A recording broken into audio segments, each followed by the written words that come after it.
एक बहुत अमीर आदमी ने एक भिखारी से पूछा, तुम तो इतने हट्टे कट्टे हो फिर भी भीख क्यों मांग रहे हो? भिखारी बोला, साहब मेरे पास महीनों से कोई काम धंधा नहीं है, अगर आप मुझे नौकरी दें तो मैं भीख मांगना छोड़ दूंगा। अमीर बोला, मैं नौकरी तो नहीं दे सकता, लेकिन तुम मेरे बिजनेस पार्टनर बन सकते हो। मेरे पास एक चावल का प्लांट है, तुम चावल बाजार में सप्लाई करो और मुनाफा महीने के अंत में बांटेंगे। भिखारी ने कहा, लेकिन कैसे बांटेंगे? क्या मैं 20% लूंगा और आप 80%? अमीर बोला, मुझे सिर्फ 10% चाहिए, बाकी 90% तुम्हारा होगा, ताकि तुम जल्दी तरक्की कर सको। भिखारी ने जोरों से काम शुरू कर दिया। उम्दा चावल और सस्ते दामों से उसकी बिक्री बहुत बढ़ गई और उसे खूब मुनाफा हुआ।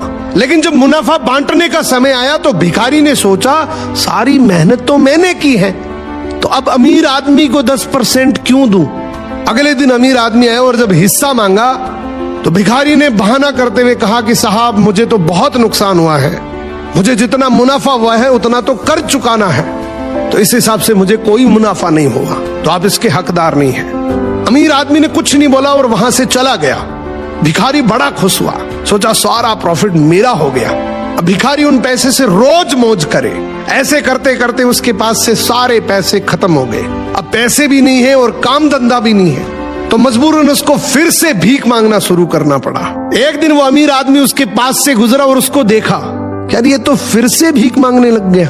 अमीर आदमी ने एक बहुत अच्छी बात बोली कि इस दुनिया में गरीब और अमीर आदमी जो होता है ना, उसमें सबसे बड़ा डिफरेंस होता है उसकी सोच का। एक रिच माइंडसेट हमेशा ये सोचता है कि मुझे भी प्रॉफिट हो जाए और मेरे साथ जो काम कर रहे हैं उनको भी प्रॉफिट हो जाए, लेकिन एक पुअर माइंडसेट हमेशा ये सोचता है कि जो भी प्रॉफिट हो सिर्फ मुझे ही हो।